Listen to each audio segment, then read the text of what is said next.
Smoke rolled along the subway platform like a low gray tide, swallowing shoes and suitcases and the screams of people who didn't know which way to run. The first pop hadn't sounded like much, just a sharp crack from somewhere in the tunnel, but Daniel Rhodes knew better the second he smelled it. Burning insulation. Hot metal. The air changed, heavy and mean. Someone yelled that the train was stuck. Lights flickered, then half the platform went dark. Back away from the edge, Danny shouted, voice cutting through the chaos. Nobody listened. Panic never does. A woman clutched a stroller like a life raft frozen in place. A businessman tried to push past everyone toward the dead escalator. Somewhere in that knot of bodies, a kid was crying for his mom.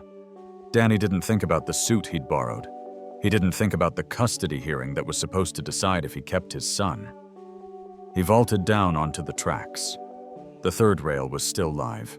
He could see it in the lazy purple arc under the smoke. The stalled train loomed out of the haze doors, jammed people pressed against the windows with terror in their eyes. Of all the mornings for something like this to happen, it had to be this one. And of all the people on that platform, he was the only one who knew exactly what to do and exactly how badly it could go wrong. Before I go any further, tell me where you're listening from tonight and hit that like and subscribe button if you believe courage still matters in this world. That morning started a lot quieter for 35-year-old Danny Rhodes. Just a chipped coffee mug, the hum of the old fridge, and his 8-year-old son, Eli, at the kitchen table, coloring dinosaurs on the back of an overdue electric bill. Their 2-bedroom apartment on the east side of Cleveland wasn't much peeling paint-thin walls, a view of the parking lot, but Eli's laughter made it feel like the nicest place Danny had ever lived. By day, Danny drove a beat-up delivery van for a same-day shipping app, hauling other people's urgency around town for barely enough to keep the lights on. 4 nights a week, he stocked shelves at a hardware store until midnight, arms aching from lifting lumber and concrete mix. The double shifts left his eyes gritty and his back sore, but they also put canned spaghetti and off-brand cereal on the table. And right now, that was what mattered. What nobody saw, what nobody seemed to care about anymore, was who he used to be. Before the investigation, before the headlines, before one terrible warehouse fire and a department desperate for someone to blame, Danny had been a firefighter, a good one. The kind who remembered every kid's name on the block and fixed smoke alarms on his days off. A blown valve and a bad call from a superior had turned into a Rhodes failed to follow protocol report, and just like that, his badge was gone. The city moved on. His record didn't. His ex-wife's lawyer loved that file, waved it around every chance he got. Your Honor, this is a pattern of poor judgment. Every time Danny heard those words, he swallowed down the urge to shout back. The only person who still looked at him like a hero was Eli, who proudly told anyone who'd listen that my dad used to run into fires. Danny clung to that, to the way Eli's hand fit in his, to the quiet promise he'd made at that boy's hospital incubator 8 years ago. I will never walk away from you, no matter what it costs me. The custody hearing that Wednesday was everything. A new judge. A chance to argue for more than alternate weekends and supervised pickups in fast food parking lots. He'd ironed his one good shirt, twice rehearsed answers in the bathroom mirror, and circled the court time 3 times on the calendar. All he had to do was get downtown Park and be in that courtroom by 9:30 sharp. But Cleveland's morning trains were faster than traffic, so he locked the apartment, kissed Eli's head goodbye as the neighbor watched him for school, and took the subway. He was thinking about cross-examination questions and child support ledgers when the train lurched, stopped, and the lights dimmed. 2 minutes later, the doors opened onto a platform already buzzing with irritation. 5 minutes after that, The first explosion echoed down the tunnel. The lights stuttered, and the air filled with the smell he hadn't been able to forget since the warehouse fire. That was the moment Daniel Rhodes had to choose keep walking toward the exit and the courtroom that might save his family, or turn back toward the smoke and the strangers who needed a man who still knew how to run toward danger. Smoke still hung in the air long after firefighters took over the scene, pooling around the subway station entrance like the aftermath of a bad dream. Danny Rhodes sat on the curb outside, hands blackened from soot shirt streaked with grime. EMTs kept asking if he wanted to be checked out. He kept shaking his head. All he cared about was the time. 9:42 a.m. He'd missed the hearing. He didn't need the judge's ruling in hand to know what that meant. His ex-wife's attorney would have seized on his absence like proof carved in stone. Your Honor, once again, Mr. Rhodes fails to prioritize responsibility. That phrase would go into the record. The sting of it burned more than the smoke still clinging to his lungs. A police officer approached, wearing a kind expression that somehow made Danny feel worse. Sir, we'll need a brief statement. Danny nodded, stood, and answered each question quietly, respectfully. He didn't mention the overloaded wiring he'd recognized instantly. Didn't mention the conductor trapped behind the jammed door, whose pulse he checked while choking on smoke. Didn't talk about the mother he pulled back up to the platform, or how he guided the panicked crowd toward the safe exit. He kept it simple. I just helped until your guys got here. Nothing more. The officer clapped his shoulder. You probably saved dozens. Danny didn't respond. Praise didn't pay lawyers. Praise didn't change custody rulings. Praise wouldn't keep Eli from hearing someday that his father was unreliable. He caught the next bus downtown, half running through the hallways of the courthouse to the clerk's window. The hearing was over. The ruling would be mailed. He could appeal, sure, but appeals cost money he didn't have. By the time he got to the apartment that afternoon, his shoulders felt weighted. The neighbor handed off Eli, who immediately wrapped his arms around Danny's waist, like nothing in the world was wrong. Dad, you smell like the BBQ place across the highway, Eli said, nose wrinkling. Did you eat without me? Danny forced a smile. Not today, buddy. Something happened on the train. Are you okay? I'm okay. It wasn't a lie, but it wasn't the whole truth either. Danny got him started on homework, reheated leftover pasta, and tried not to think about the envelope that would arrive in a few days. He'd read it alone after Eli fell asleep. He already knew that. The next morning, fatigue wrapped around him like wet clothes. His delivery shift started at dawn, and a replacement driver had been assigned yesterday because he never showed. Never mind he'd been hauling people off a platform to keep them alive. His manager, Tracy, didn't even look up from her clipboard when he walked into the warehouse office. Rhodes, she said with a sigh. Busy morning, saving the world. Danny blinked. I tried calling in. You tried after your start time. Her tone had the sharp dryness of someone who liked being the authority. We can't keep you on this route if you're unreliable. I've been early every day for 4 months, Danny said quietly without heat. And yesterday you weren't. She clicked her pen. Look, I like you, Danny. You work hard. But the company's tracking every driver's dependability. One more no-show, and you're off the roster. Understand? He nodded. No argument, no protest. Tracy softened a little. You okay? Yeah, he said. Just a rough day. Out on the loading dock, drivers joked and talked over each other. Danny loaded boxes into the van alone. Some of the guys glanced at him, but didn't bother saying anything. He wasn't part of their crowd. Too quiet. Too focused. Too whatever it was that made people like him invisible, unless he messed up. He checked his first delivery stop on his handheld scanner. Lakeview Towers, an upscale apartment building where dogs wore sweaters and the lobby smelled like imported candles. He'd been there before. He drove across town and the morning sun flashing through the windshield making his eyes ache. He kept seeing the train doors jammed, the panicked faces behind the windows, the moment he realized no emergency personnel were close enough to help in time. He kept hearing his ex-wife's voice, too. "You don't think things through, Danny. You always act first and apologize later." He parked in front of Lakeview Towers, grabbed the package, and walked into the marble lobby. The concierge desk was manned today by a younger woman he hadn't seen before. Perfect ponytail, sharper look. "Delivery for Ms. Alden," he said. She glanced at his uniform. Her lip curled so subtly, he might have doubted he saw it if he hadn't seen the same expression far too many times.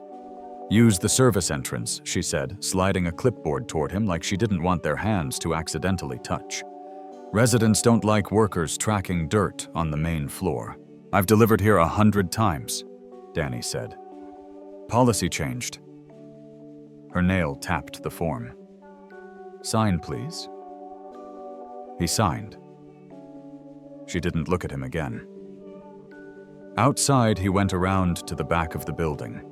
The service hallway reeked of old trash. The elevator was broken. He climbed 6 flights of stairs, breath-catching, not because he was tired, but because he knew exactly what this was, another quiet little dismissal. Another way of saying you belong out of sight. Ms. Alden accepted the box with a smile, completely unaware her building had shoved him through the back door like he was carrying something contagious. When he returned to the van, his phone buzzed. A number he recognized, his ex-wife's attorney. He let it ring twice before answering. "This is Danny." "Mr. Rhodes," the slick voice came through, polished and cold. "I assume you're aware you missed your hearing yesterday." "Yes. I'll forward the judge's comments when the written ruling arrives, but I'll summarize now so you aren't blindsided." A pause, deliberate. "Your absence reinforced our position that custody schedules must reflect your inconsistencies. The judge will likely maintain existing limitations." For a moment, Danny couldn't speak. Not because he expected anything different, but hearing it aloud still landed like a blow. "I understand," he finally said. The attorney cleared his throat. "And for your sake, Mr. Rhodes, try not to miss any future hearings. It creates an unfortunate impression, as if Danny hadn't dragged strangers to safety less than 24 hours earlier." He hung up before the man could say anything else. His hands shook for a long moment. He stared through the windshield at nothing at all. Then a small sound from the back seat pulled him out of it. A sniff. A shuffle. He turned. Eli sat there, backpack still on sneakers, dangling above the floor mat. Danny's neighbor must have walked him out when Danny didn't answer his phone on time. Eli's eyes were wide and shiny with concern. "Dad," his son said quietly. "Did the judge say something bad?" Danny swallowed. "You weren't supposed to hear that. I heard the man say you're inconsistent." The word came out wobbly, like it didn't fit in a child's mouth. "Does that mean I can't sleep over more?" Danny reached back, thumb brushing Eli's cheek. "It doesn't mean that. Not forever." But for now, Danny didn't answer. He didn't have to. Eli looked down, shoulders curling inward. That hurt more than the attorney's tone, more than Tracy's warning, more than being sent to the service entrance like he was a nuisance. Danny drove the rest of the route with Eli in the passenger seat, the silence heavy and wrong. Every so often, Eli opened his mouth to talk, but didn't. Danny tried to hum along with the radio, tried to lighten the air, but the boy kept staring out the window. At their last stop, a cluster of office buildings downtown, Danny parked illegally near a fire hydrant to deliver a parcel quickly. "I'll be right back, buddy." "Okay." Danny jogged to the glass doors, delivered the envelope at the front desk, then hurried back to the van before a ticketing officer spotted him. But when he reached the driver's side, he froze. A man in a tailored suit stood beside his van, arms folded. Not police, not security, just someone irritated. The man pointed at the hydrant. "You blocking that?" "Just for a second," Danny said, opening the door. "I didn't want to leave my kid alone too long." The man scoffed. "Then maybe you should get a job that doesn't put other people's safety at risk." Danny blinked. "I wasn't—" "You delivery drivers are all the same," the man said, stepping close enough that Danny could smell his cologne. "Cut corners, park wherever you want. Assume the world revolves around your deadlines." Danny stayed calm, gentle, respectful. "Sir, I was delivering a not my problem," the man snapped. "If this hydrant were needed, you'd be responsible. You understand that, you?" Danny's jaw tightened. Inside the van, Eli shrank back in his seat, eyes bouncing between the stranger and his father. "I'm moving now," Danny said, voice low. The man muttered something under his breath and walked away, shaking his head, as though Danny were some thoughtless danger to society. Danny slid into the driver's seat. He didn't realize his hands were shaking until Eli whispered, "Dad, did you do something wrong again?" That word again sliced deeper than any insult. Danny gripped the wheel, steadying himself. "No, buddy, I didn't." Then why was he so mad Danny didn't answer? He couldn't. He simply started the engine, merging back into traffic with care, so precise it felt like an apology he didn't owe anyone. By the time they got home, the fatigue had settled into his bones. Eli trudged up the stairs ahead of him. Halfway up, the boy stopped, turned, and said in a small voice, "Are we in trouble?" Danny knelt on the step. "Look at me," he said softly. "You're not in trouble." "I'm not in trouble. We just had a hard day." "But everyone's mad at you," Eli whispered. "The judge, that phone man, that building lady, that guy outside, even your boss." Danny couldn't breathe for a second. Eli's eyes filled with tears. "I don't want them to be mad at you. I don't want you to get fired or lose me." "Oh, buddy," Danny said, pulling him close. "No one is taking you from me. No matter what happens, you hear me." Eli nodded, face buried in Danny's shoulder. Danny held him until the tears slowed. Only then did he stand, carrying his son the rest of the way up the stairs, even though Eli was far too old for that now. Later that night, after homework and frozen pizza, and a cartoon to settle the mood, Danny sat alone at the kitchen table. Bills fanned out in front of him.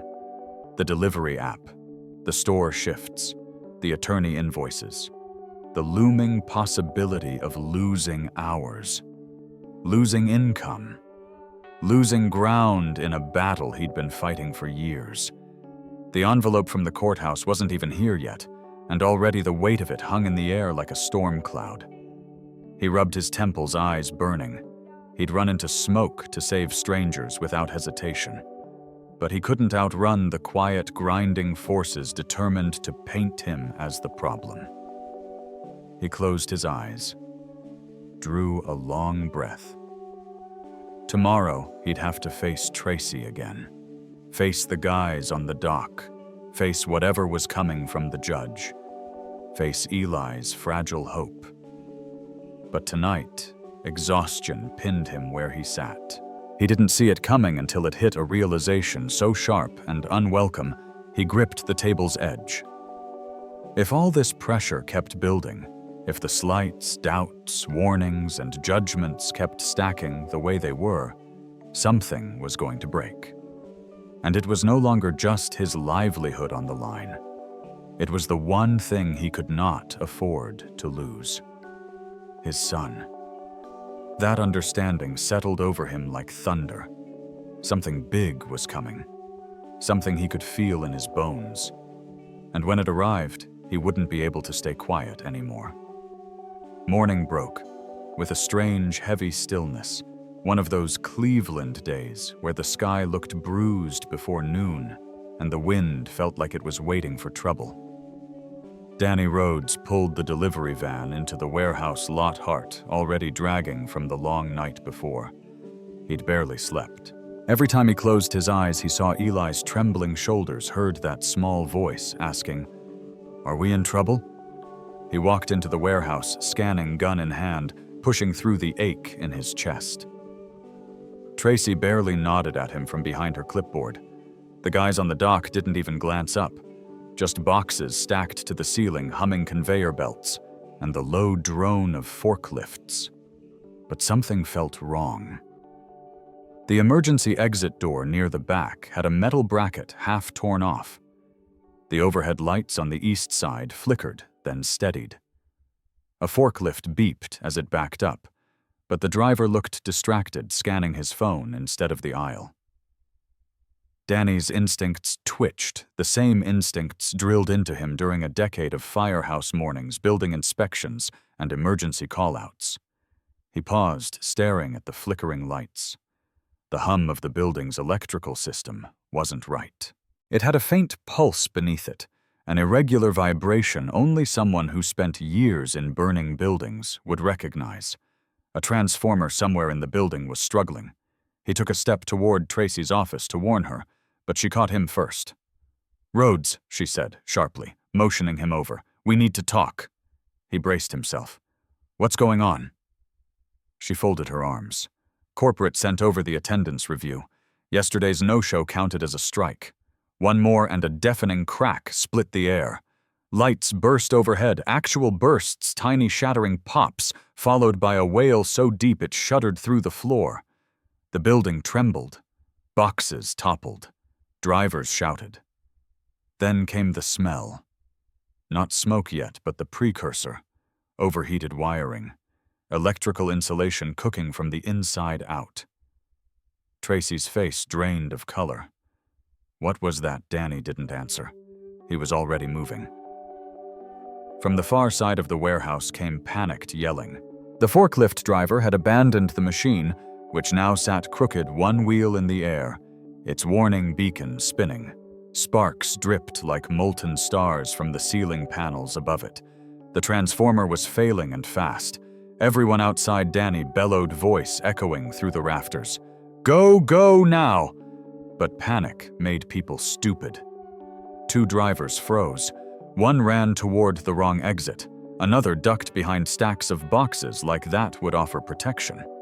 Danny sprinted toward the forklift. A ceiling panel sagged, overhead insulation raining down. He grabbed the nearest driver by the collar, yanking him out of the aisle. "Run!" But the real danger wasn't overhead. It was 10 feet away, behind a locked maintenance room door where the building's main junction panel lived. The flickering lights, vibrating floor, and new alarms told Danny everything he needed to know. The surge hadn't just hit the warehouse. It was cascading through the system. If the transformer blew, the whole building could go up. Tracy's voice cracked across the chaos. "Danny, what do we do?" He didn't think thinking cost seconds they didn't have. "Get everyone out the loading dock doors and clear the parking lot." "What about you?"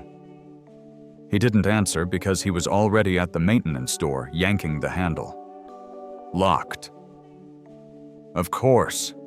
The ceiling groaned above him. His mind flashed back to the warehouse fire years ago, the report that blamed him, the chief who avoided eye contact after signing it, the ruin that followed. He heard Eli's voice, too soft and scared. "I don't want you to lose me." That was all the motivation he needed. Danny stepped back, slammed his shoulder into the door. Nothing. He tried again, harder. A bolt popped, metal warping. On the third hit, the door flew inward. Heat rolled out like the breath of something alive. The main junction panel hissed and spat bright arcs of electricity. A thick cable had loosened from its bracket, whipping against the metal housing, striking sparks that danced across the floor. Every second it stayed live increased the chance of the transformer exploding. Danny grabbed an insulated glove from a wall hook, old, cracked, barely serviceable, but better than nothing. He scanned the room. The manual cutoff switch was on the far wall. Between him and it was a live wire spitting fire. He crouched low and moved fast. The panel popped again, a blinding flash that forced him sideways. He hit the floor, hard shoulder, screaming. But he didn't let go of the glove. Heat intensified. The walls hummed like a heartbeat. He made it to the shut-off switch, braced his foot, and yanked it down with everything he had. A deep thud rang through the building. Then silence. The lights cut out entirely. No humming, no vibrating, just the soft hiss of cooling metal. Danny staggered backward, breathing hard, sweat stinging his eyes. The wire sputtered one last spark, then went still. Outside, through the open dock door, he could hear people gathering in the parking lot, voices overlapping in confusion and fear. He wiped his forehead and stepped into the doorway. Half the warehouse crew stared at him. The forklift driver pointed. Tracy blinked, face pale, clipboard forgotten on the ground. "Everyone okay?" Danny called out. No one answered at first. Then the forklift driver said, You shut it down." Danny shrugged, trying to keep his voice steady. Someone had to. But Tracy wasn't looking at him with irritation or impatience this time. She looked stunned, genuinely stunned, as though seeing him for the first time, instead of as another name on a schedule. "What happened in there?" she asked. Danny rubbed his shoulder. "Transformer surge. Could have taken out half the building if it kept pushing power through the junction. You knew what to do. It wasn't a question." He nodded once. "I've seen something like it before. But the moment wasn't done with them yet." A voice rose from behind the group. "Is my son in there?" Danny whipped around. Eli. The neighbor must have brought him early again, but this time someone had told him something. The boy broke through the crowd, face streaked with panic. "Dad." Danny knelt just in time to catch him as Eli collided with him, arms tight around his neck, shaking. "I saw smoke," the kid sobbed into his shoulder. "They said people were running out." "I thought, I'm okay," Danny murmured, holding him tighter. "I'm right here. I'm okay." But the crew saw everything the way Eli clung to him, the tears soaking Danny's sleeve, the quiet strength in the man kneeling in the parking lot, consoling a child after walking into a burning junction room alone. For the first time since he started working there, the warehouse was silent. Tracy stepped forward slowly. "Danny, you didn't have to go in there." "I did," he said simply. "You all had people to get home to. And you don't," one of the guys muttered from the crowd. Danny looked at his son's small hands gripping his shirt. "I do. More than anything. But he needs his dad to do the right thing, even on the days it costs something." People shifted uncomfortably. Some lowered their eyes. Others looked at him with something close to respect. But before anyone else could speak, a white SUV pulled into the lot fast and braked sharply. A woman in a tailored coat stepped out. The building's property manager, one of those corporate types who talked down to drivers and made Tracy jump through hoops over paperwork. She surveyed the chaos with a pinched expression. "What happened here?" Tracy pointed at Danny. "He saved the building." The manager's eyes snapped to him. Sharp, suspicious. "Is that true? Danny didn't move, didn't stand, didn't set down his son. There was a surge. I cut the junction before it spread." She crossed her arms. "And in doing so, you violated multiple safety protocols and placed yourself in significant liability territory." Several people gasped. Tracy's head jerked back like she couldn't quite believe what she'd heard. Danny slowly rose to his feet, still holding Eli's hand. His voice stayed level. "Ma'am, with respect," the transformer was seconds from blowing. And now the manager said flatly, "We have a disabled electrical system, halted operations, and potential damage to equipment." The forklift driver stepped forward. "He saved us. You don't get it, you weren't here." The manager ignored him. She kept her eyes locked on Danny like he was the root of every problem she'd ever had to write a report about. "Workers are not authorized to access electrical panels," she continued. "You've created a liability issue for the entire company." Danny didn't flinch, didn't argue. He just squeezed Eli's hand gently. "Understood," he said quietly. But the crew wasn't quiet. "He saved my damn life," someone muttered. "He kept the ceiling from coming down on us. A liability lady. He's the only one who kept this place standing." But the manager didn't budge. She pulled a notepad from her pocket, clicked her pen, and said the words that made Danny's stomach drop. "I'll need your full name and employee ID. Mr. Rhodes, there will be an investigation." The crowd erupted in disbelief, in anger. Danny stayed calm. Because once again, just like the warehouse fire years ago, he was being judged by someone who'd never been in the room, never smelled the burning insulation, never seen what he'd seen. He felt Eli tug at his sleeve, voice trembling. "Dad, are you getting in trouble again?" Danny knelt, smoothing his son's hair, speaking softly enough for only him to hear. "Nobody," he said. "Not this time." He stood, squared his shoulders, and faced the manager. But before he could speak, Tracy stepped between them. Clipboard forgotten, chin raised. "Ma'am," she said, "you're not writing him up." The manager's pen hovered. "Excuse me." And suddenly dozens of workers stepped closer. A small crowd forming around Danny. Not hostile, not violent, protective. Everything in the power dynamic shifted.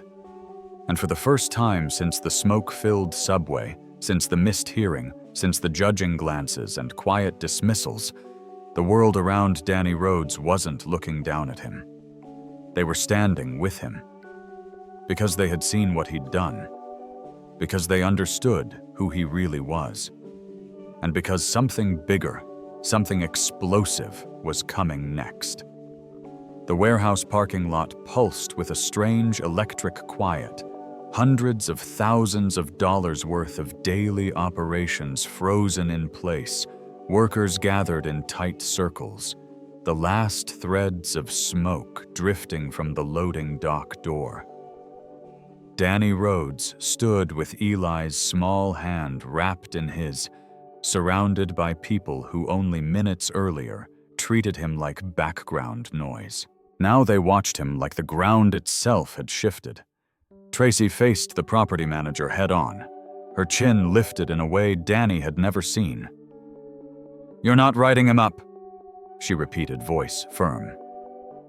The manager blinked momentarily, thrown off her axis. "This is a corporate matter, Ms. Turner." He accessed restricted equipment and stopped the transformer from blowing a forklift operator cut in, and kept the ceiling from coming down on our heads, another added. "He's the reason we're all standing here," someone else called from the crowd.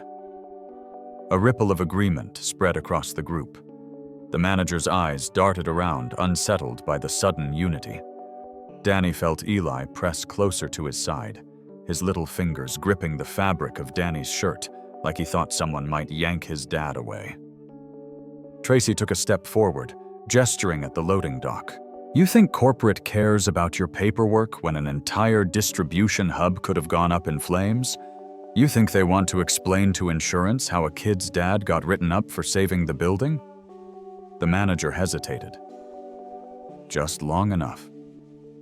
That pause, just a breath, shifted the mood. People stared at her now with something sharper than irritation. Judgment. The kind she'd been so quick to throw at Danny every time he tracked dirt into the lobby or asked to use the restroom that was employees only. Danny could have stepped in, could have said something to calm the tension. But for once, he didn't try to fix things for the people who didn't care whether he breathed or vanished. He held his son close and let the world see him as he truly was. Not a problem, not a liability.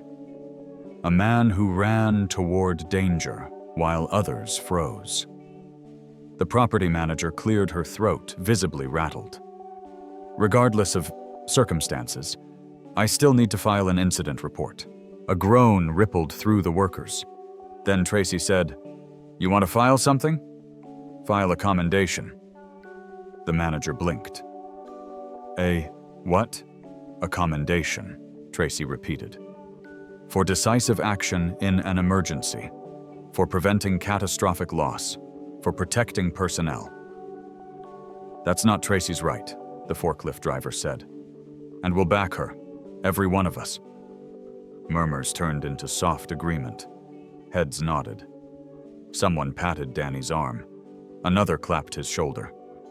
And just like that, the woman who spent months making Danny feel small found herself horribly outnumbered. She closed her notebook slowly. "Fine, I'll review the situation further before submitting anything." It wasn't a victory, but it was no write-up either.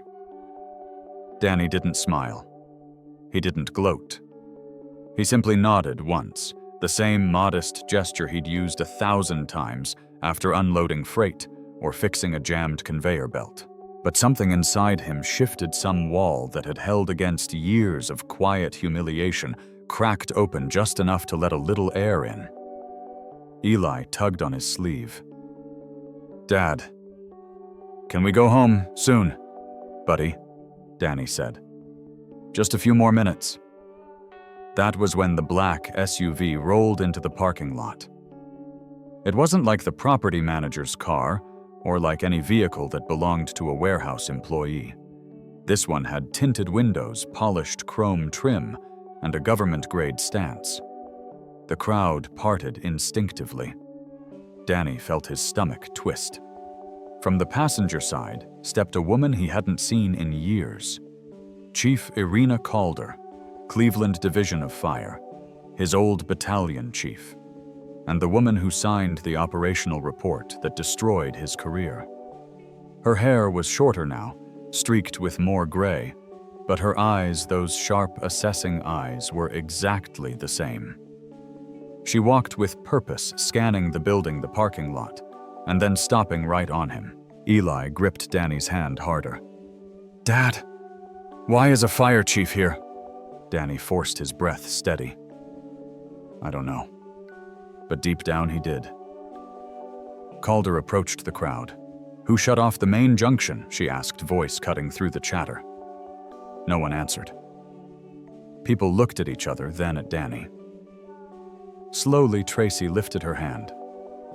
"He did," she said. Calder's gaze landed on him like a weight. "Rhodes," she said. "Not Mr. Rhodes. Not sir. Just his name, spoken with recognition. And something else he couldn't quite read." Danny kept his voice even.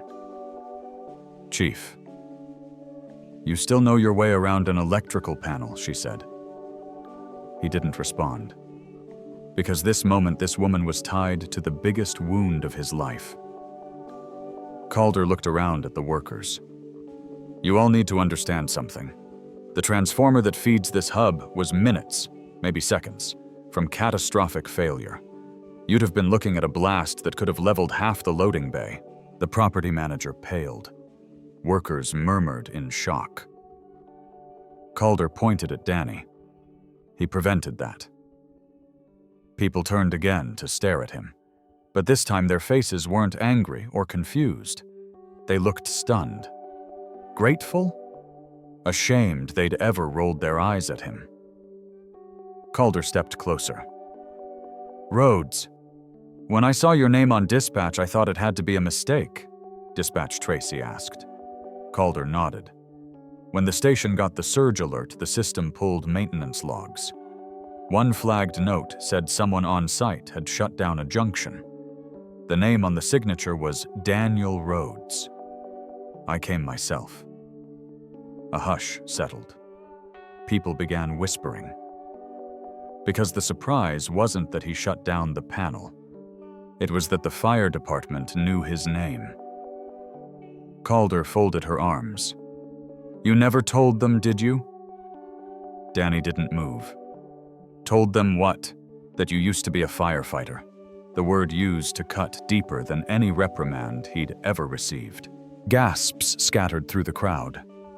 Someone muttered, "That explains it." Another whispered, "Holy hell, that changes everything." Danny felt heat creep up his neck. Not from embarrassment, but from the old ache. The ache of a life stripped away of a badge he once wore like a second skin. But Calder wasn't finished. She stepped closer, voice softer now. I read the report again last night. After that call from dispatch, I should have read it more carefully back then. Danny clenched his jaw. Doesn't change anything now. It changes something for me, she said quietly. And maybe for you. The property manager stepped back, face flushing with regret. Tracy looked like she wanted to cry. The dock workers stared at Danny with wide eyes, piecing together everything they'd missed, all the signs of someone who knew danger intimately, who kept calm when things went sideways, who acted with instinct and precision when lives were on the line. And then Calder said the words that would reshape every inch of the lot around him, Rhodes. You were right. About the warehouse fire. About the valve failure. About everything. The breath left his lungs like someone had punched him. Calder swallowed. The department finally reopened the investigation. Turns out the compressor wasn't serviced correctly. The failure wasn't on you. It never was. People murmured in disbelief. Tracy put a hand over her mouth. Danny's voice came out rough. So all those years, all those hearings. I'm sorry, Calder said, and her voice cracked. We failed you. Eli looked from her to Danny, trying to understand why his father's eyes were shining. Danny wiped them with the back of his hand. Why now, he asked. Because the man whose negligence caused that fire retired last month, Calder said. His replacement found discrepancies in the maintenance logs, started asking questions. One thing led to another. A long silence stretched. Then Calder squared her shoulders. Rhodes, we want you back. Every head snapped toward her. Danny froze. The air felt too thin. Calder continued. Not where you left off, higher. We need trainersmen men who know what it's like to be calm under pressure, who can teach recruits how to think when seconds matter. Today proved you haven't lost a step. The property manager flushed red humiliation washing over her like heat. Tracy's eyes widened. Danny, that's... Calder held up a letter. This is an official conditional offer. Background cleared. Past record dismissed. Your suspension overturned. You're eligible for reinstatement if you want it. Eli tugged his arm. Dad, does that mean you can be a firefighter again? Danny knelt, pulling his son into a hug so tight he could barely breathe. It means I have a choice again, buddy. A choice he hadn't had in 6 long years. He rose to his feet, the entire parking lot watching him not with disdain or impatience or suspicion, but with awe. Respect. Something close to reverence. Calder unfolded the letter, offering it to him. You don't have to decide today, she said. But something tells me you already know what you were born to do. Eli squeezed his father's hand. Tracy stepped up beside him. The workers gathered closer. The property manager stood silent, small, humbled in the shadow of the truth. And Danny Rhodes' delivery driver, exhausted. Father wrongfully accused firefighter looked at the envelope that could rewrite everything. A new future waited inside it. But accepting it would come with consequences, responsibilities, and a reckoning still on the horizon. He took the letter, not as a man running from his past, but as someone finally ready to face it. Something big was coming next. Something that would decide who he could become. For himself. And for his son. The parking lot emptied slowly, like people weren't sure they should leave until they saw what Danny would do next. Tracy kept looking at him with a dawning sort of respect, the kind that comes when someone realizes they've underestimated a man who deserved far better than what life handed him. Even the property manager lingered near the loading dock door, arms crossed, head bowed in her own quiet reckoning. For once, she didn't have a single rule or reprimand to hide behind. Chief Calder stayed a few extra minutes answering questions from workers and walking the perimeter with a clipboard from her SUV. But every now and then, her eyes drifted back to Danny, as if checking whether he'd vanished, like the moment had been some kind of mirage. When she finally approached him again, her voice carried none of the authority she used to wield over him. "Take your time," she said. "You earned that right." Danny nodded, grateful for the space. No pressure, no expectation. Just a door opening he thought had been welded shut forever. He drove home with Eli sitting beside him in the van, kicking his legs gently against the seat, humming under his breath, the way he did when he felt safe again.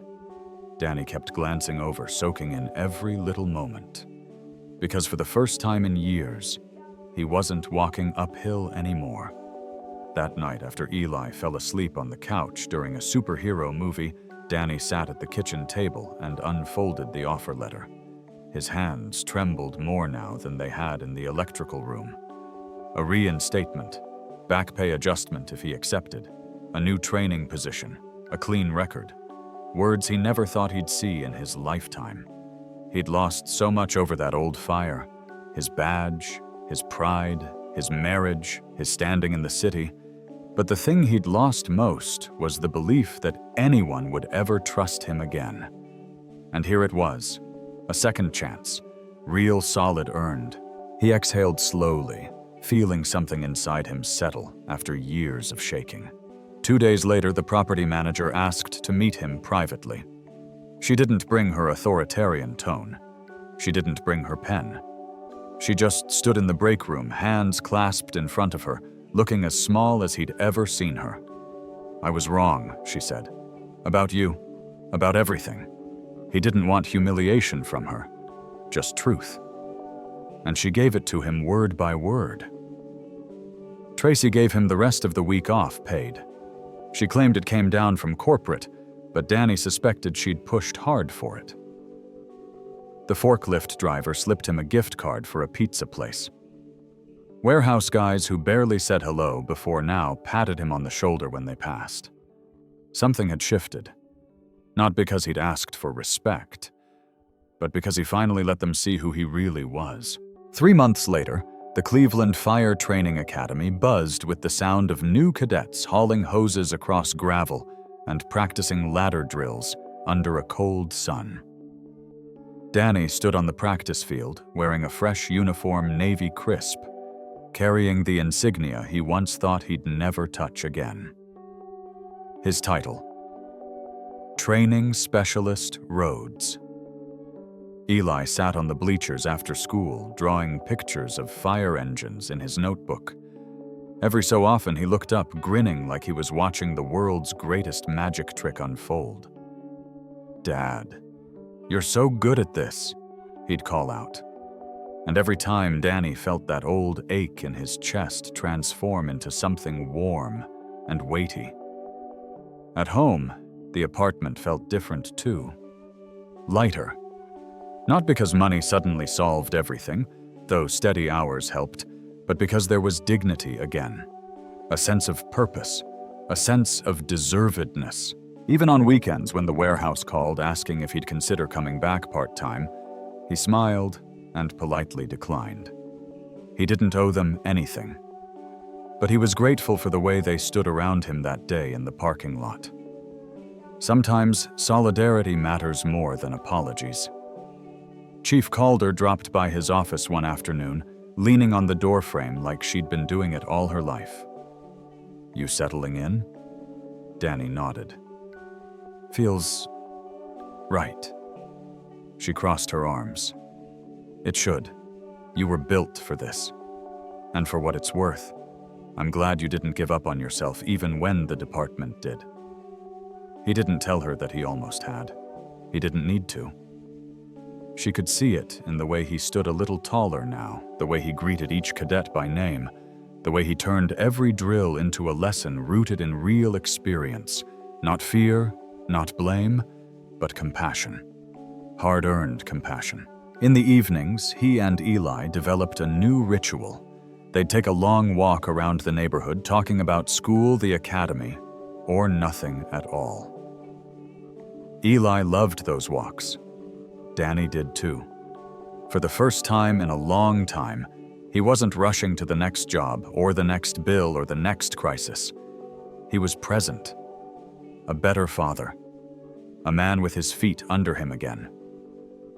One night, Eli asked Dad, "Do you like being back?" "For real?" Danny smiled down at his son. "Yeah, buddy, I do. It wasn't just a job. It was his life's work returned to him. And somehow the long, painful detour made it mean even more." Months passed. Seasons shifted. The city thawed from winter into a shy spring. And on one quiet Sunday morning, as they cooked pancakes together in the small kitchen, Eli said with the matter-of-fact certainty only kids possess, "I knew they'd figure out you were good at saving people." Danny froze, spatula in hand, heart-catching. "You did?" "Yeah," Eli said, flipping a page in his drawing book. "Because you saved me first." That was the moment Danny finally understood something he hadn't let himself believe. Being a hero wasn't a title or a badge or a headline. It was a way of living, and he'd been doing it long before anyone noticed. Sometimes life bends a man in half, takes his certainty, breaks his name, makes him walk through years of hard ground while others judge from a distance.